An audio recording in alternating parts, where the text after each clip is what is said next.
আসসালামু আলাইকুম, স্বাগত জানাচ্ছি আরটিভির সকালের সংবাদে। আপনাদের সঙ্গে আছি আমি ফাহমিদা সালাম। চট্টগ্রামে শীর্ষ সন্ত্রাসী ছোট সাজ্জাদকে গ্রেফতার করেছে পুলিশ। শনিবার রাতে রাজধানীর একটি শপিং কমপ্লেক্স থেকে তাকে গ্রেফতার করা হয়। তার বিরুদ্ধে চট্টগ্রামের বাইজিদ থানার ওসি পেটানোর হুমকি সহ একাধিক হত্যা মামলা রয়েছে। তাইমুন ইসলাম রায়হানকে সাথে নিয়ে আরও জানাচ্ছেন বিপুল দেবরায়। সাজ্জাদ হোসেন ওরফে ছোট সাজ্জাদ চট্টগ্রামে শীর্ষ সন্ত্রাসী নামে খ্যাত সাজ্জাদ বিদেশে পলাতক শিবির ক্যাডার হিসেবে পরিচিত আরেক সন্ত্রাসী সাজ্জাদ আলীর অনুসারী হিসেবে পরিচিত বলে জানায় পুলিশ। তার বিরুদ্ধে হত্যা, অস্ত্র, চাঁদাবাজির 17টি মামলা রয়েছে। গত বছরের আগস্ট থেকে অক্টোবরে আনিস, কাইসার ও আত্তাবুদ্দিন নামের 3 বালু ব্যবসায়ীকে গুলি করে হত্যা মামলার আসামি তিনি।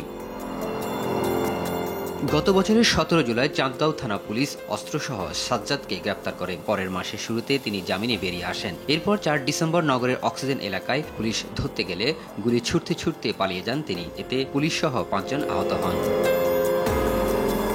গত 29 জানুয়ারি ফেসবুক লাইভে এসে সাজ্জাদ বায়েজিদ বোস্তামি থানার ওসি আরিফুর রহমানকে পেটানোর হুমকি দেন।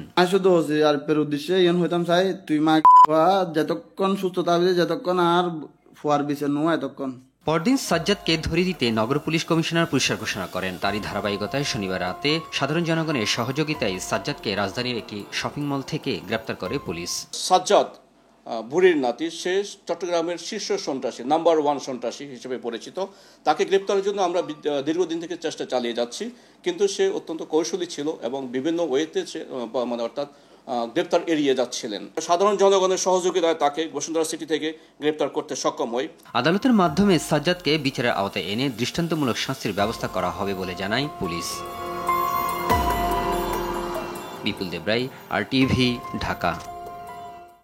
আবরার হত্যা মামলায় হাইকোর্টের রায় আজ। বাংলাদেশ প্রকৌশল বিশ্ববিদ্যালয়ের ছাত্র আবরার ফাহাদ হত্যা মামলায় আসামির মৃত্যুদণ্ড অনুমোদন, জেন আপিল ও আপিলের উপর রায় ঘোষণা করবে উচ্চ আদালত।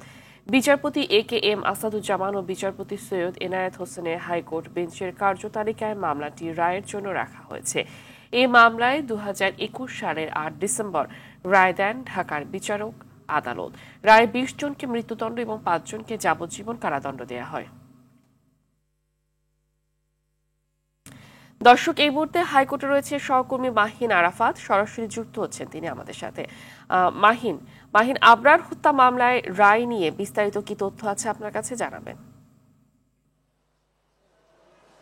জি ফাহমিদা, আপনি যেমনটি জানেন যে 2019 সালের 6 অক্টোবর বুয়েটের শেরেবাংলা ছাত্রাবাসে আবরার ফাহাদের মরদেহ উদ্ধার করা হয় এবং এরপর আবরারের বাবা চকবাজার থানায় যে মামলা দায়ের করেন, সেই মামলায় পুলিশ 25 জন শিক্ষার্থীকে আসামি করে একটি অভিযোগপত্র দায়ের করেন এবং এই 25 জন শিক্ষার্থী ছিল তৎকালীন ছাত্রলীগের নেতাকর্মী এবং তারা আবরার ফাহাদকে শিবির সন্দেহে পিটিয়ে হত্যা করে এবং এর রায় দিয়েছিল 2021 সালের 8 ডিসেম্বর ঢাকার দ্রুত বিচার ট্রাইব্যুনালের রায় দেয় এবং সেই রায়ে 20 জন শিক্ষার্থীকে মৃত্যুদণ্ড এবং 5 জনকে যাবজ্জীবন কারাদণ্ড দেওয়া হয়। এবং আপনারা যেমনটি জানেন যে আসলে ফৌজদারি মামলায় যদি কারো মৃত্যুদণ্ড আদেশ হয়, সেই মামলাটি পরবর্তীতে হাইকোর্টে আসে এবং হাইকোর্টের মাধ্যমে এই ডেথ রেফারেন্স অর্থাৎ মৃত্যুদণ্ডের অনুমোদন দেওয়া হয়। এছাড়া যারা জেলে আছেন সেই আসামিরা যদি কোনো আপিল করেন, সেই আপিলের রায়ও কিন্তু হাইকোর্টের মাধ্যমে হয় এবং আমরা যেমনটি জানতে পেরেছি যে আজকে সেই মামলায় রায় ঘোষণা হবে। গতকাল আসলে হাইকোর্টের যে ওয়েবসাইট আছে, সেই ওয়েবসাইটে দেখানো হয় যে এই মামলাটি আজকে হাইকোর্টের কার্যতালিকায় রাখা হয়েছে এবং হয়তোবা কিছুক্ষণের মধ্যেই আসলে মামলার রায় ঘোষণা হবে। তবে আসলে নির্ধারিত সময়টা আমরা এখনো পর্যন্ত জানতে পারি নাই।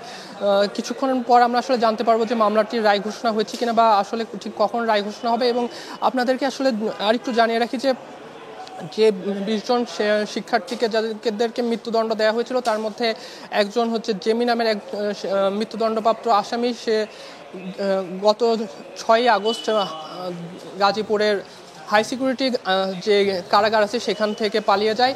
বাকি যে 19 জন তারা এখন কারাগারে আছে, আর বাকি যে 5 জনকে যাবজ্জীবন দেওয়া হয়েছে, মানে 19 জন আর 5 জন 24 জন এখন কারাগারে আছে। এই 24 জন এবং বাকি যে একজন পালিয়ে গেছে সে 25 জনের মামলার রায় আজকে দেওয়া হবে এবং এই রায়ের মাধ্যমে আসলে আবরার ফাহাদ হত্যার যে আসামি রয়েছে তাদেরকে বিচারের মুখোমুখি করা হবে। ফাহমিদা, এই ছিল আমার কাছে হাইকোর্ট প্রাঙ্গণ থেকে সর্বশেষ। ধন্যবাদ আপনাকে। গেল সপ্তাহের তুলনায় আবারও বেড়েছে প্রকারভেদে প্রতি কেজি চালের দাম। গত এক মাসে মিনিকেট 70 থেকে বেড়ে 85 টাকা, আটাশ 55 থেকে বেড়ে 65 এবং পাইজাম বিক্রি হচ্ছে 50 থেকে বেড়ে 60 টাকায়। বেড়েছে মশলার দামও। প্রতি কেজি এলাচ বিক্রি হচ্ছে 3000 থেকে বেড়ে 5200 টাকা।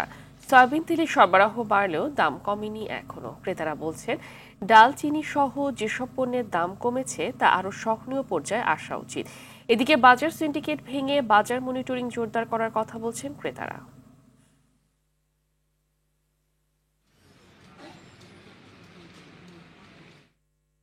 দর্শক, এই বিষয়ে আরো জানাতে চট্টগ্রাম থেকে সরাসরি যুক্ত হচ্ছেন সাইফুল মাহমুদ। সাইফুল, চট্টগ্রামের বাজার পরিস্থিতি কেমন দেখছেন জানাবেন। জি, আসলে আপনি যেমনটি বলেছেন, চট্টগ্রামের বাজারে সবসময় কিন্তু ঊর্ধ্বমুখী থাকে। রমজানের শুরুতেই কিন্তু ঊর্ধ্বমুখী ছিল, এখন কিন্তু সেই বাজার কিন্তু নিম্নমুখী এবং চট্টগ্রামের সবকিছুই কিন্তু এখন এই মুহূর্তে কিন্তু আসলে ক্রেতাদের নাগালের ভিতরে আছে। কোনো কিছুই যে বাড়তি সেটা বলা যাবে না। শুধুমাত্র চাউলটা ছাড়া, চাউলটা কিন্তু আসলে রমজানের আগে থেকে বাড়তি ছিল, সেই বাড়তি দামে বিক্রি হচ্ছে এবং রমজানের মধ্যে চাউলের দাম আর বাড়েনি বলে বিক্রেতারা জানিয়েছেন। তবে ক্রেতাদের অভিযোগ হচ্ছে যে যেভাবে মনিটরিং হচ্ছে সেই মনিটরিং আরও জোরদার করা উচিত বলে তারা মনে করেন। প্রতিনিয়ত চট্টগ্রামের কোথাও না কোথাও কিন্তু আসলে মনিটরিং চলছেই, যার কারণে এবার বিক্রেতারা কিন্তু সেভাবে কিন্তু আগের মতো সুবিধা করতে পারেনি। তবে বিগত বেশ কয়েক বছরের তুলনায় এই বছর যারা সাধারণ জনগণ আছে তারা স্বস্তিতে রোজা পালন করছেন বলে তারা জানিয়েছেন। নিত্যপণ্য এবং ভোগ্যপণ্য দুটাই কিন্তু মানুষের নাগালের মধ্যে রয়েছে। যদিও ভোজ্য তেলের ব্যাপারে আগে থেকে কিছুটা অভিযোগ ছিল, এরপরও রমজানের শুরুতেই কিন্তু এটার চাহিদা সংকট থাকলেও কিন্তু এখন কিন্তু আসলে চাহিদা পর্যাপ্ত পরিমাণে আছে। দোকানদাররা জানিয়েছেন তারা যে পরিমাণ তেল চাচ্ছেন সেই পরিমাণ তেল তাদেরকে দিতে পারতেছে, কোনো ধরনের সংকট নেই। তবে খাতুনগঞ্জের ব্যবসায়ীরা জানিয়েছেন তাদের কাছে এত বেশি তেল আছে যে তারা ক্রেতা সংকটে ভুগছেন, ক্রেতার জন্য তারা কিন্তু অপেক্ষা করছেন। কোনো ধরনের সমস্যা নাই বললেই চলে তাদের কাছে। এবং একই সাথে যে মশলার কথা যদি বলি থাকি, সেই মশলা কিন্তু আসলে আগে যে দাম বেড়েছে সেই দামে বিক্রি হচ্ছে, এখন কিন্তু আর অতিরিক্ত দামে বিক্রি হচ্ছে না। সবকিছু মিলিয়ে যদি বলে থাকি আসলে চট্টগ্রামের বাজার, ভোগ্যপণ্যের যে বাজার সেটা কিন্তু আসলে এই মুহূর্তে কিন্তু হাতের নাগালের মধ্যে আছে। উচ্চ মূল্য নাই বললেই চলে, তবে নিত্যপণ্যের যে বাজার সেগুলিও হাতের নাগালের মধ্যে আছে। বিশেষ করে সালাতের যে আইটেমগুলো সেগুলো কিন্তু বিগত বেশ কয়েক বছরের তুলনায় এবছর মোটামুটি ভালো দামে বিক্রি হচ্ছে। তবে চট্টগ্রামে সবসময় গরুর মাংসের দাম বেশি বিক্রি হয়ে থাকে, তারই ব্যতিক্রম ঘটেনি এবং আজও বিক্রি হচ্ছে 900 টাকা থেকে 1000 টাকা গরুর মাংস। এবং একই সাথে মাছের দামও বৃদ্ধি পেয়েছে, প্রকার ভেদে কেজি প্রতি মাছ 100 টাকা থেকে 400 টাকা পর্যন্ত বৃদ্ধি পেয়েছে বলে বিক্রেতা এবং ক্রেতা উভয়ে জানিয়েছেন। এই ছিল বাজার পরিস্থিতি নিয়ে আমার কাছে সর্বশেষ তথ্য। জি, ধন্যবাদ আপনাকে। বাংলাদেশের আগামী নির্বাচন পৃথিবীতে নজির সৃষ্টি করবে বলে আশাবাদ ব্যক্ত করেছেন জাতিসংঘের মহাসচিব। সংস্কার ও নির্বাচন যত দ্রুত করা যায় দেশের জন্য ততই মঙ্গল। জাতিসংঘের মহাসচিব অ্যান্তোনিও গুতেরেসকে একথা জানিয়েছে বিএনপি। আর জামাত চায় সুষ্ঠু নির্বাচন, টেকসই গণতন্ত্র ও জাতীয় ঐক্য। সংস্কার টেকসই করতে গণপরিষদ নির্বাচনের পক্ষে মত দিয়েছে জাতীয় নাগরিক পার্টি। জাতিসংঘে সফররত মহাসচিবের সঙ্গে বৈঠকে এসব কথা জানায় রাজনৈতিক দলের প্রতিনিধিরা। রিপোর্ট করছেন জাহিদ রহমান। রাজধানীর হোটেল ইন্টারকন্টিনেন্টালে জাতিসংঘের সফররত মহাসচিব আন্তোনিও গুতেরেসের সঙ্গে বৈঠকে অংশ নেয় সংস্কার কমিশনের সদস্য এবং বিভিন্ন রাজনৈতিক দলের শীর্ষ নেতারা। জুলাই আগস্ট গণঅভ্যুত্থান এবং এর পরবর্তী বাংলাদেশের চলমান পরিস্থিতি, সংস্কার, জাতীয় সংসদ নির্বাচন, সর্বোপরি গণতান্ত্রিক উত্তরণ প্রক্রিয়া নিয়ে রাজনৈতিক দলগুলো তাদের মত তুলে ধরেন। বৈঠক শেষে বিএনপি মহাসচিব বলেন, সংস্কার হতে হবে নির্বাচন কেন্দ্রিক। এর মাধ্যমে দ্রুত নির্বাচন এবং নির্বাচিত সংসদের মাধ্যমে পরবর্তী সংস্কারের কথা তুলে ধরা হয়েছে বৈঠকে। সংস্কারটা অবশ্যই করতে হবে, কিন্তু সেই সংস্কারটা যত দ্রুত করা যায়, আমরা যেটা বলেছি আমরা মূলত যে নির্বাচন কেন্দ্রিক যে বিষয়গুলো আছে সেগুলো করে ফেলা এবং তার দ্রুত ইলেকশন করা এবং একটা পার্লামেন্টের মাধ্যমে বাকি বিষয়গুলোকে আপনার করতে হবে। এটা একটা চলমান প্রক্রিয়া। জামায়াত, নাগরিক পার্টি সহ বিভিন্ন রাজনৈতিক দলগুলো সংস্কার ও নির্বাচনের বিষয় তুলে ধরেছে। আমরা সংস্কারের ব্যাপারে কথা বলেছি, একটা ফেয়ার নির্বাচনের ব্যাপারে আমরা কথা বলেছি। গণপরিষদ ছাড়া সংবিধানের মৌলিক কোনো পরিবর্তন আসলে কিন্তু টেকসই হবে না। জাতীয় নির্বাচনটা একই সাথে আইনসভা এবং গণপরিষদ নির্বাচন এবং পাশাপাশি আমরা বিচারের বিষয়টা বলেছি এবং সার্বিকভাবে ইউএনকে আমরা ধন্যবাদ জানিয়েছি। তারা গত 15-16 বছর ধরে যেই পরিবারটা বাংলাদেশকে শোষণ করেছে, নির্যাতন করেছে, তাদের সদস্যরা যেই নেপোটিজম, স্বজনপ্রীতির মাধ্যমে বাংলাদেশের অংশ হয়ে এই সব জায়গাতে কাজ পেয়েছে, আমরা বলেছি এই অ্যাপয়েন্টমেন্টগুলোকে রিভাইজ করবার জন্য। দেশটাকে একটা নতুন রাজনৈতিক বন্দোবস্তে নিতে হবে। এই পদ্ধতিটা হওয়া উচিত কনসেনসাস, অর্থাৎ ঐক্যমত্য সমঝোতা এর মধ্য দিয়ে। নির্বাচন বাংলাদেশের অভ্যন্তরীণ বিষয়, ঐক্যমত্যের ভিত্তিতেই তা হবে বলে মনে করেন জাতিসংঘের মহাসচিব। বৈঠক শেষে একথা জানান রাজনৈতিক নেতারা। বাংলাদেশে একটা স্ট্রং ডেমোক্রেটিক গভর্নমেন্ট আসবে সেটা আশা করেছেন। জাহিদ রহমান, RTV, ঢাকা। রাজশাহী নিউ মার্কেটের কাঁচা বাজারে ভয়াবহ অগ্নিকাণ্ডের ঘটনা ঘটেছে। আগুন নেভাতে গিয়ে অতিরিক্ত ধোঁয়ায় এক ফায়ার সার্ভিসের কর্মী আহত হয়েছে। শনিবার রাতে নগরীর ষষ্ঠীতলা এলাকায় মার্কেটের পিছনের অংশে আগুন লাগে।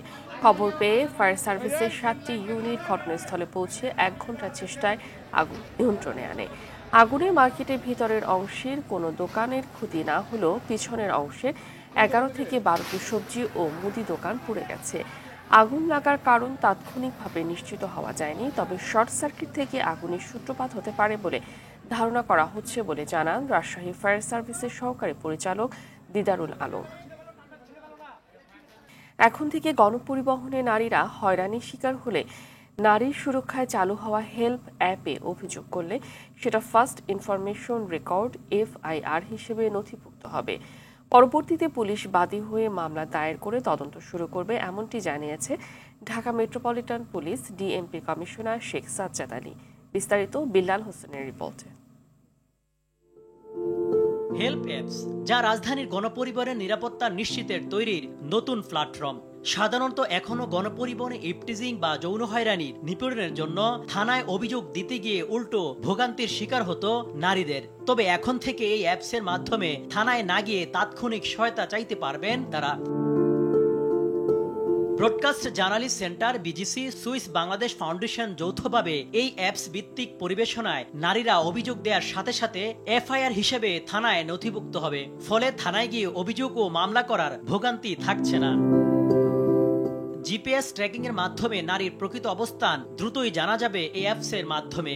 নারীদের যৌন হয়রানির ঘটনার রিপোর্ট করা এবং জরুরি সহায়তার পথকে আরো সহজ করবে নতুন চালু হওয়া এই অ্যাপস। বিল্লাল হোসেন, RTV, ঢাকা। 1971 সালের 16 মার্চ মিছিল সমাবেশে মুখর রাজপথ।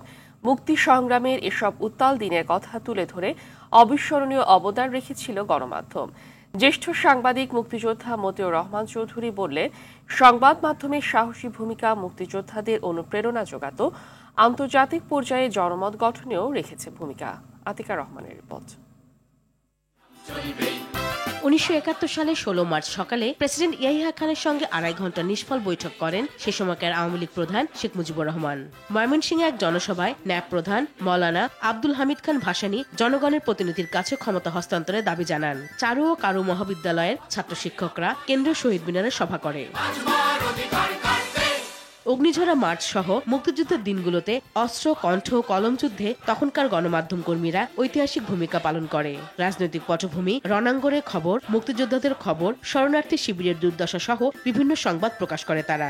স্বাধীনতা সংগ্রামে দৈনিক ইত্তেফাক, সংবাদ, পূর্বদেশ, জনপদ, বাংলার বাণী ও অবজারভার সহ বেশ কয়েকটি সংবাদপত্র সাহসী ভূমিকা রেখেছে, হয়েছে নির্যাতনের শিকারও। যারা ছিলেন তারা অনেকেই কাজ করেছেন, বহু জীবন বাজি রেখে তারা সহযোগিতা করেছেন, কেউ কেউ যুদ্ধে অংশ নিয়েছেন। তখন ওই বিবিসির খবর শুনতাম, তখন মোটামুটি আশাবাদী হতাম। চরমপত্র শুনতাম এমআর আক্তার মুকুলের, তখন মনে হতো যে আমরা বোধহয় ওনারা মুক্তিযুদ্ধকে উজ্জীবিত করতেন, বলতেন কিভাবে যুদ্ধটা সফল হবে। মুক্তিযুদ্ধে অবদান রাখা সংবাদপত্রগুলোকে রাষ্ট্রীয়ভাবে স্বীকৃতি জানানো প্রয়োজন বলে মনে করেন এই জ্যেষ্ঠ সাংবাদিক। সেই ইতিহাসও পাল্টে দেওয়ার চেষ্টা হয়েছে। আমার মনে হয় আমাদের তরফে আমাদের দায়িত্ব অনেক বেশি। আমরা যদি সঠিক ইতিহাসটা তুলে ধরতে না পারি তাহলে মানুষ কিন্তু আমাদের আসলে ক্ষমা করবে না। ইত্তেফাক পুড়িয়ে দেওয়া হলো গণবাংলা, আরো কয়েকটা পত্রিকা। এই পত্রিকাগুলো পুড়িয়ে দেওয়ার পরে এদের ওইভাবে স্বীকৃতি দেওয়া হয়নি। শুধু দেশে নয়, খবরের মাধ্যমে বিদেশে জনমত গঠন ও স্বাধীন বাংলাদেশের স্বীকৃতি আদায়ে গুরুত্বপূর্ণ অবদান ছিল গণমাধ্যমের। আতিকা রহমান, RTV, ঢাকা। সাজ পোশাক পূর্ণ করে তুলতে চাই জুতসই জুতা। জুতা যেন ফ্যাশনের অনিবার্য অনুষঙ্গ, তাই ঈদের মতো বড় উৎসবে জুতার চাহিদা পোশাকের মতোই। সারা বছর জুতার চাহিদা কম বেশি থাকলেও ঈদে জুতার ব্যাপারে সবাই একটু বেশি সচেতন। বিশেষ করে নারীদের ঈদে পোশাকের সাথে মিলিয়ে জুতা না কিনলে সাজ যেন পরিপূর্ণতা পায় না। তাই ঈদে এসেছে মেয়েদের বাহারি সব জুতার কালেকশন। বিস্তারিত তানজিনা তাসনিমের রিপোর্টে। ঈদে পোশাকের সঙ্গে মানাবে এমন জুতা স্যান্ডেলের প্রতি বরাবরের মতো ঝোঁক থাকে ছেলে মেয়ে উভয়ের। পোশাকের সঙ্গে মানিয়ে জুতা কিনতেও সময় দিতে হয় বাড়তি, তাই পোশাকের পাশাপাশি ভিড় বাড়ছে নগরের জুতার দোকানগুলোতেও। প্রতিবারের মতো মেয়েদের ফ্যাশন আর পছন্দের দিকে লক্ষ্য রেখে অধিকাংশ জুতার ডিজাইনে আনা হয়েছে ভিন্নতা। অ্যাপেক্স, লোটো থেকে শুরু করে সাধারণ জুতার দোকানগুলোতেও তাই এখন বাড়ছে ক্রেতা সমাগম। ক্রেতাদের আগ্রহ ও চাহিদার কথা মাথায় রেখে দোকানগুলো সাজানো হয়েছে হাল ফ্যাশনের জুতা ও স্যান্ডেলে। নাগরা, সেমি হিল, উঁচু হিল সহ বাহারি সব জুতা। সেই সব জুতায় শোভা পাচ্ছে চুমকি পাথরের বাহারি সব কাজ।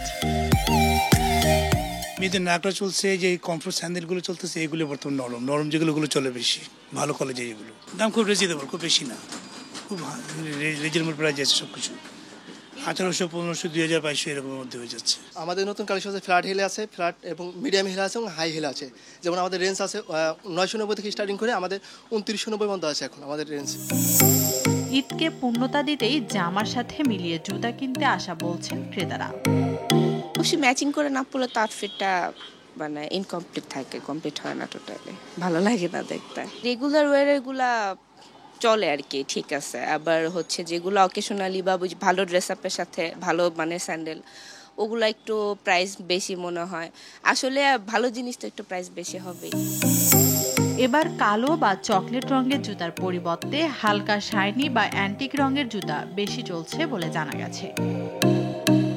তানজিনা তাসনিম, RTV, ঢাকা।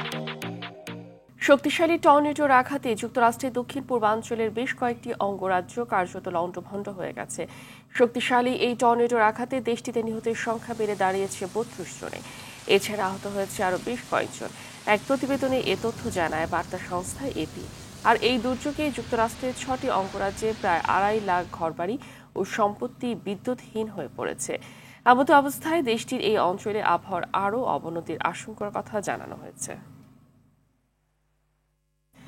মধ্যপ্রাচ্যের যুদ্ধবিধ্বস্ত দেশ ইয়েমেনে যুক্তরাষ্ট্রের ভয়াবহ হামলায় অন্তত 23 জন নিহত হয়েছে। নিহতদের মধ্যে নারী ও শিশু রয়েছে, আহত হয়েছেন আরও অনেকে।